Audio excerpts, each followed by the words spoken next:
Bienvenidos a Cruce Palabras por Telesur. Soy Luis Hernández Navarro y hoy estamos de manteles largos con dos invitados de lujo. Está con nosotros la doctora Aleida Guevara March. Ella es pediatra, alergóloga e hija de ese gigante revolucionario que tanto se le quiere y se le extraña, Ernesto Che Guevara. Aleida, muchísimas gracias por estar con nosotros. Gracias a ustedes. Y está también con nosotros Gerardo Hernández Nordelo. Gerardo es el coordinador nacional de los comités de defensa de la revolución, héroe de la República de Cuba, durante muchos años preso en las mazmorras del imperio, que hoy tenemos también la fortuna de estar aquí con él en el estudio. Placer.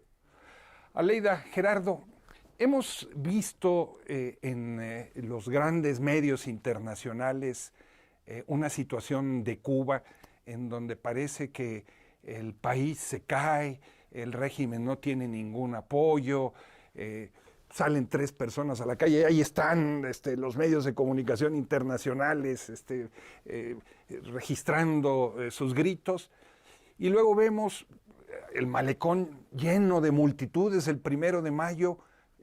¿Cuál de esas dos Cubas es la que realmente existe el día de hoy?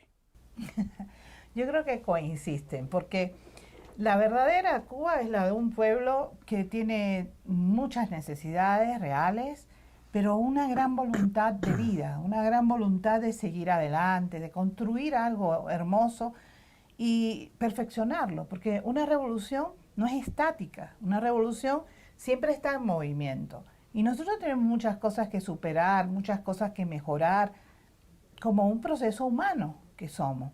Por tanto, hay un pueblo que sí tiene muchas carencias materiales, pero además tiene muchísimas cosas espirituales. Y tiene mucho deseo de ser grande como pueblo, siendo solidario con otros pueblos. Y mostrando que sí se puede vivir de otra manera. Ahora, también es verdad que cuando salen 3 o 4 mercenarios pagados por el imperio, inmediatamente está la prensa internacional tomando imagen de eso, y a veces también se confunden ellos, ¿no? Porque, por ejemplo, hemos tenido procesos donde ha salido el pueblo a respaldar su proceso revolucionario y ellos han captado esas imágenes y han puesto que es de la contrarrevolución, es decir, manipulan información. Pero coinsistimos, estamos ahí juntitos todos y de alguna manera ellos tratan, claro, de perjudicar la imagen de la revolución a través de manipulaciones de las imágenes, de todas estas cosas. Estamos acostumbrados a ello. No es que sea agradable, porque a veces duele sobre todo para la misma gente de pueblo, que sale con su bandera a apoyar la revolución y que alguien en Miami la suba como que es contrarrevolucionaria. La mujer se indigna. Y no pague derechos de autor, ¿verdad? Claro, es una cosa tremenda. Gerardo, tú estás al frente de los comités de la defensa de la revolución, esa expresión del poder popular en Cuba. Esos comités, en estas circunstancias de dificultades, exacerbación del bloqueo, ¿cómo están funcionando? Bueno, empatándolo un poco con lo que decía Aleidita, nosotros hemos sido víctimas también de esa maquinaria de desinformación. Y si usted revisa, en julio del año pasado hay imágenes que dieron la vuelta al mundo de supuestos opositores al gobierno, que éramos nosotros precisamente, hasta algunas imágenes con la bandera del 26 de julio, imagínense ustedes eso. Y yo con mi gorrita y opositor al gobierno, hasta ese extremo de ridículo han llegado, ¿no? Los CDR estamos, una de las tantas cosas que hacemos es tratar de un poco que contrarrestar los efectos del bloqueo de nuestra población, y puedo mencionar, por ejemplo, el programa Cultiva tu Pedacito de producción de alimentos, en el que estamos exhortando a todos los vecinos que donde quiera en nuestras comunidades que haya un espacio, un patio, una parcela que pueda ser cultivable y que produzca alimentos, pues que lo hagan, ¿no? Y es un programa en el que venimos trabajando ya por los últimos años y que ha ido prendiendo y ganando simpatizantes a lo largo del país. Y hay experiencias curiosas, porque ya al principio era bueno coger un lugar que en muchos casos era un basurero con vectores, etcétera. limpiarlo, unirse los vecinos, trabajar allí, producir alimentos, compartirlo, pero ya hay casos en que se están donando esos alimentos a escuelas cercanas, a casas de abuelos, etcétera. Pero además hay experiencias de personas mayores que tienen un patio que no pueden hacerlo por sí y los vecinos van y le dicen, bueno, vamos a hacer una cosa, nosotros lo limpiamos, lo cultivamos y después dividimos los productos. O sea, toda una serie de iniciativas que se han estado desplegando en ese sentido y que confluyen al objetivo final, que es la producción de alimentos y un poco contrarrestar los efectos del bloqueo. Aleida, regresando a esas imágenes duales de las que hablamos al principio, cuando se busca difundir voces críticas desde dentro de Cuba hacia afuera, se pone o se puso por lo menos el centro en jóvenes y en artistas, pintores, compusieron una música, una canción que según esto era un himno a quién sabe qué. Se trata esto de una estrategia de focalizar un cierto tipo de público y por eso resaltan la imagen de los artistas y de los jóvenes, o ¿cómo explicar esto? Yo creo que ellos han intentado hacer precisamente esto, es decir, usar figuras que pudieran ser reconocidas por el pueblo y que la gente los pudiera llamarle la atención, por lo menos lo que están diciendo.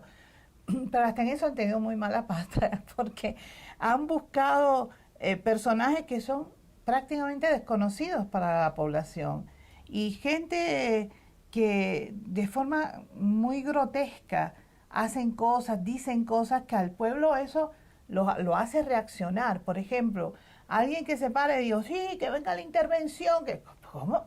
Un pueblo como el cubano, ¿cómo va a aceptar eso? Está loco. Es decir, hasta en eso son tontos a la hora de utilizar esas armas, ¿no? Porque lo que hacen es que muchas veces provocan rechazo a esa figura y sobre todo unidad de pueblo. Podemos tener algunas diferencias, unos y otros, pensar de una manera o de otra. No somos máquinas, somos seres humanos. Por tanto, podemos tener muchísimas diferencias internas, pero hay una cosa que es fundamental, objetivos fundamentales. ¿Qué queremos para nuestro país? ¿Qué queremos?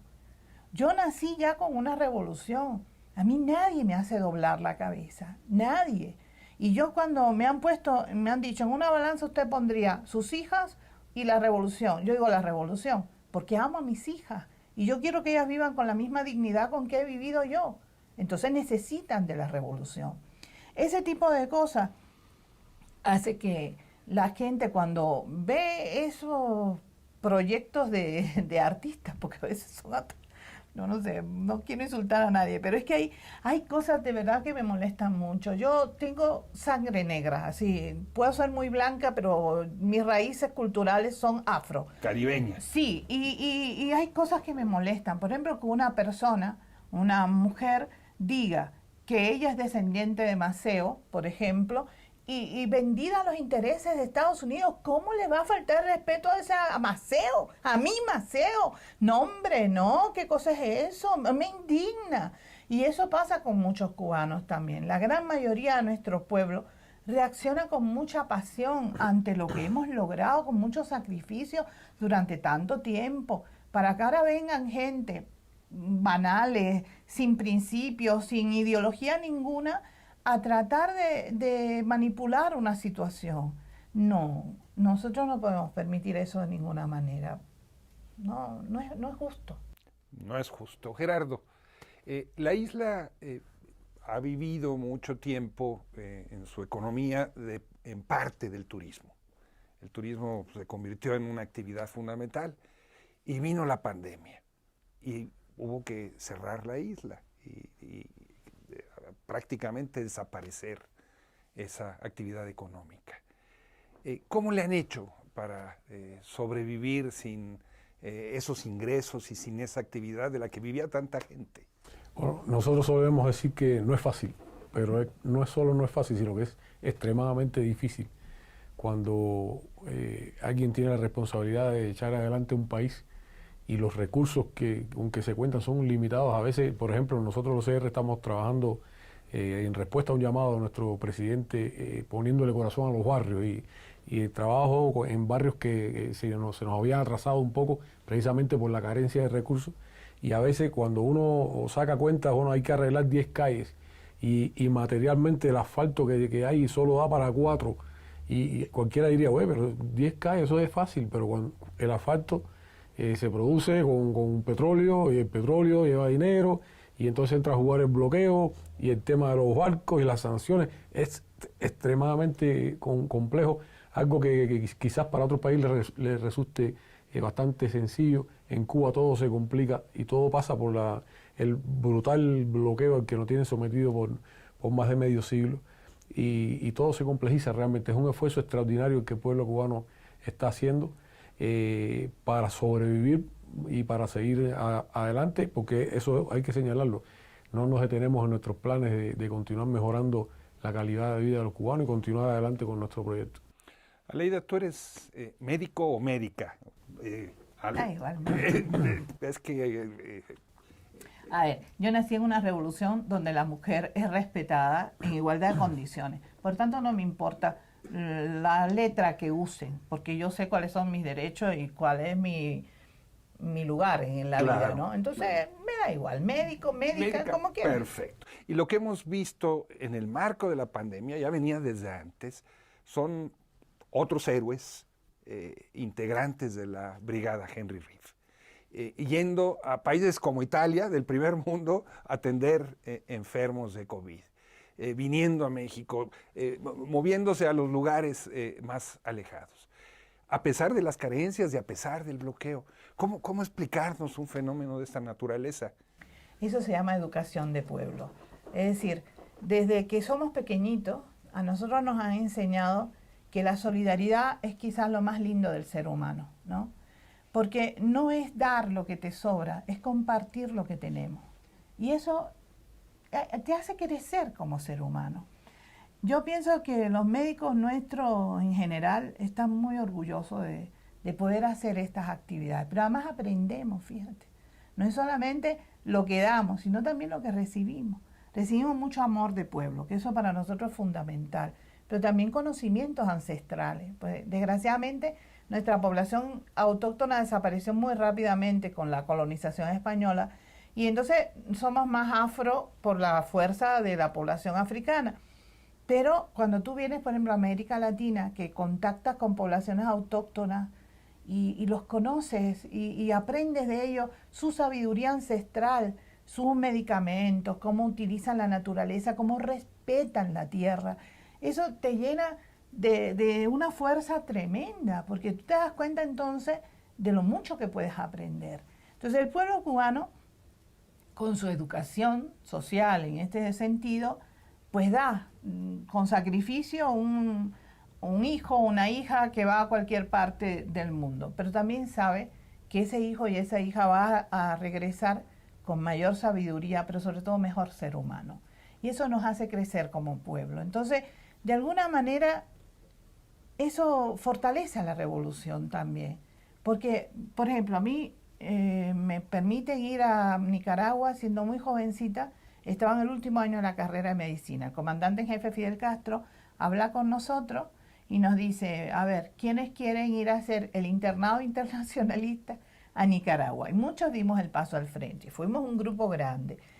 Ahí fue una experiencia extraordinaria, porque yo había nacido con la revolución, todo garantizado, todas las cosas básicas de la vida, yo las tenía. Entonces, de pronto, enfrentar una situación de guerra, de enfrentamiento entre el mismo pueblo, de la influencia de la religión católica sobre el país, de cómo dividió a la gente, todas esas cosas eran totalmente nuevas para mí, muy, muy difíciles. Y fue una experiencia de vida extraordinaria, pues me hizo valorar más lo que yo tenía. Y como joven crecí, ¿no? Respetando mucho más mi revolución. La solidaridad es la ternura de los pueblos, decía alguien conocido. ¿Les parece si vamos a una pequeña pausa? Amigos, amigas, no se vayan, volvemos en muy breves instantes.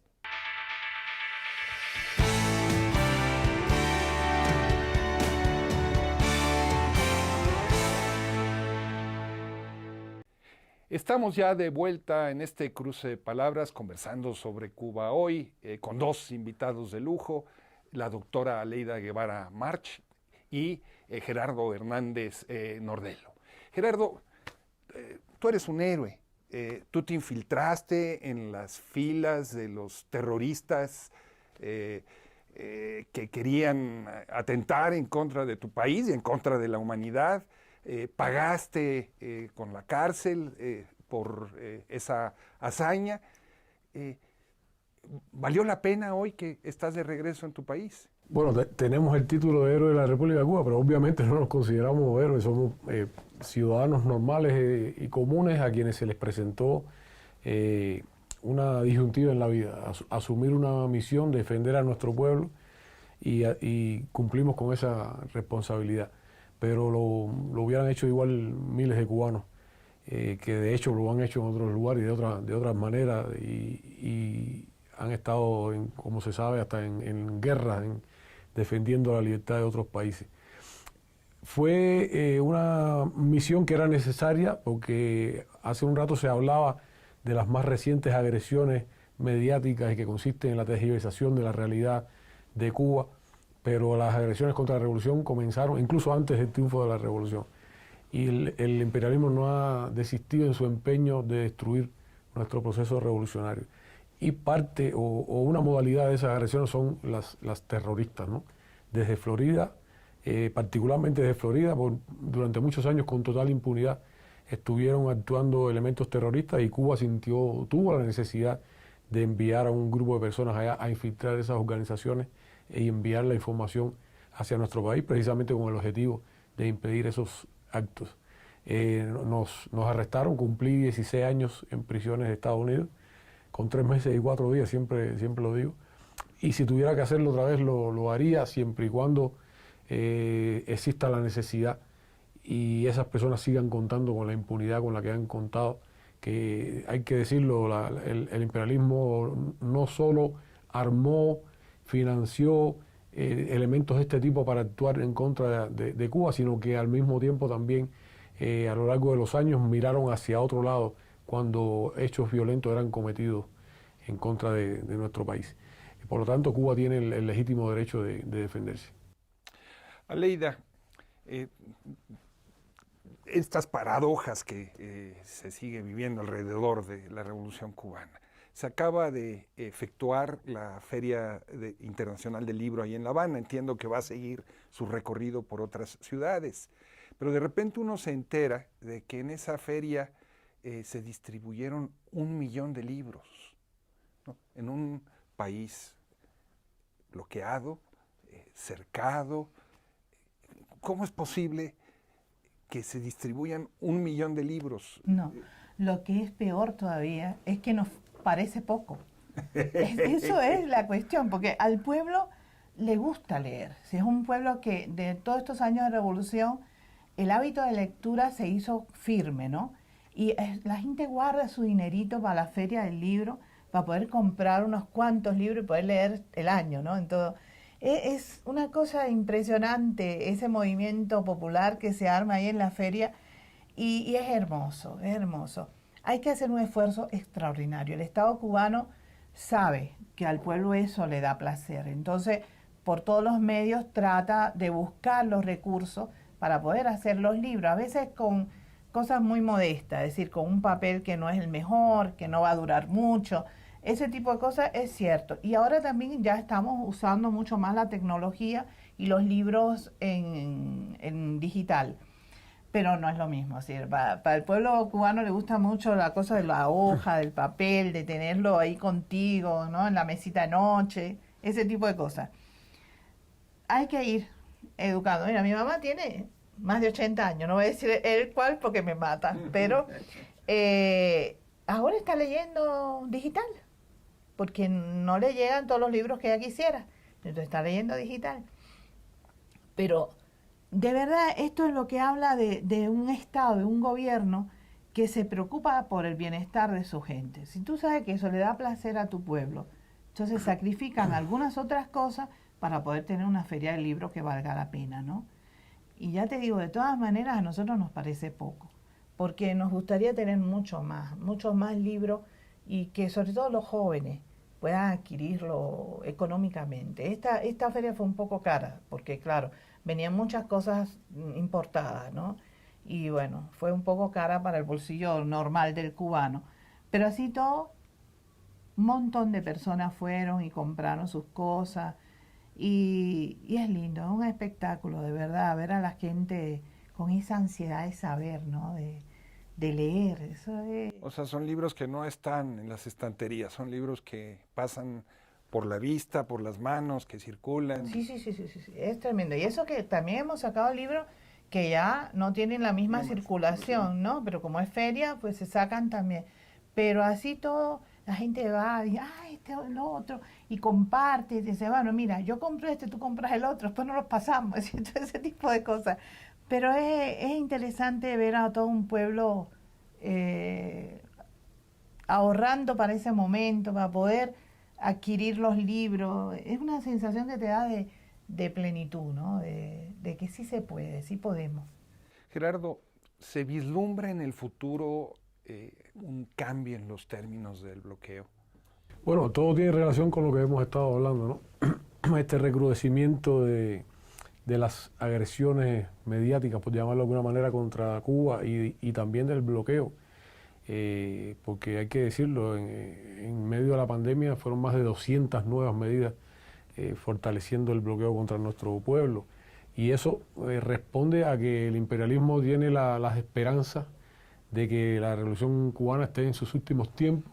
Hay un segmento poderoso de lo que nosotros llamamos la mafia anticubana, que de alguna manera u otra se las ha agenciado para hacer creer a quienes dictan las políticas en Estados Unidos que eso es así.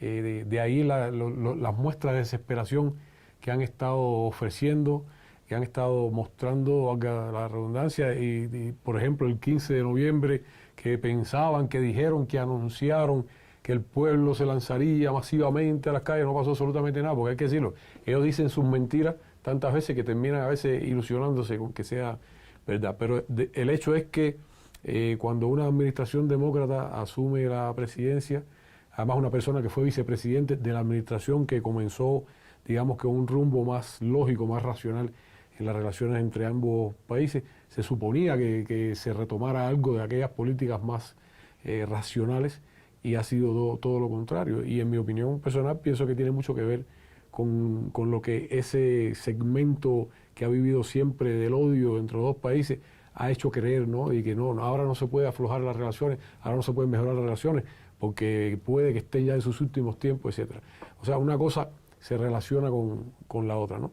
De modo que, respondiendo a la pregunta, de nuevo, en mi opinión personal, no veo en el horizonte un fin del bloqueo muy pronto, lamentablemente, ¿no? Porque es un precio muy alto el que está pagando el pueblo de Cuba.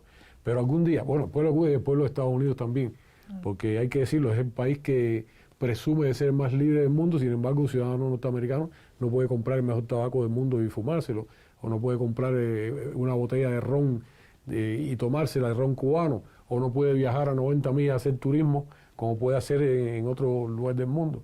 O sea, el bloqueo afecta también al pueblo norteamericano, y algún día quizás ese pueblo norteamericano tendrá los derechos que el bloqueo les impide, al igual que a nosotros los cubanos. De modo, tenemos fe, esperanza en que algún día terminará, pero nosotros no podemos sentarnos a esperar que termine. Nosotros los cubanos tenemos que seguir trabajando, y lo estamos haciendo. Más allá del bloqueo, más allá de las presiones y de las amenazas, nosotros tenemos muy bien definido hacia dónde queremos avanzar, la sociedad que queremos construir, y no podemos sentar a esperarnos que nos quiten el bloqueo. Hay que trabajar con bloqueo. Aleida, ¿y de dónde saca este pueblo esa energía, esa vitalidad, esa esperanza para resistir en condiciones tan difíciles? Sí, es duro. Yo le digo porque como médico hemos tenido que sufrir mucho las consecuencias del bloqueo. Es decir, pacientes, sobre todo en mi caso niños, que podían quizás resolver más rápido la patología que tiene si pudiéramos adquirir el medicamento, pero como es de una patente de Estados Unidos, nadie la oferta, aunque tengamos el dinero para comprarlo, porque si el FBI detecta que Estados Unidos nos vende el medicamento, es decir, que una empresa estadounidense nos vende el medicamento, o una empresa latinoamericana nos vende el medicamento, y es de una patente estadounidense o tiene algún componente de Estados Unidos, inmediatamente el FBI puede tomar medidas sobre esa empresa, aunque sea mexicana, aunque sea colombiana, aunque sea donde sea. Esas son las leyes del bloqueo que nosotros rechazamos, porque si ellos no quieren comerciar con Cuba, ese es su derecho a decidirlo y nosotros lo respetaríamos siempre. Normalmente siempre fue nuestro comerciante más fácil porque está a 90 millas, ¿no? Pero en caso de que no lo quisiera hacer, bueno, aleluya. Pero lo que no podemos aceptar es que ellos impidan que otros países puedan comerciar libremente con Cuba. Por eso es el bloqueo. Y Cuba ha aprendido a resistir, pero también a buscar alternativas, que eso es lo que nos hace crecer. Y una de las cosas más lindas que tenemos es que nos reímos de nosotros mismos. Gerardo, en un minuto, porque ya la guillotina del tiempo nos cayó encima. ¿Hay futuro? Por supuesto que hay futuro. Siempre seguiremos soñando con un mundo mejor. Gerardo, Aleida, muchas gracias por estar con nosotros en este cruce de palabras y aprovechando que este programa está dedicado a Cuba, yo quiero dedicárselo a la memoria de un músico cubano extraordinario que acaba de fallecer, Lázaro García, que nos endulzó el corazón y la vida. Amigos, amigas, muchas gracias por su amable compañía el día de hoy. Ya saben, los esperamos la próxima semana aquí por Cruce de Palabras por Telesur. Hasta la próxima.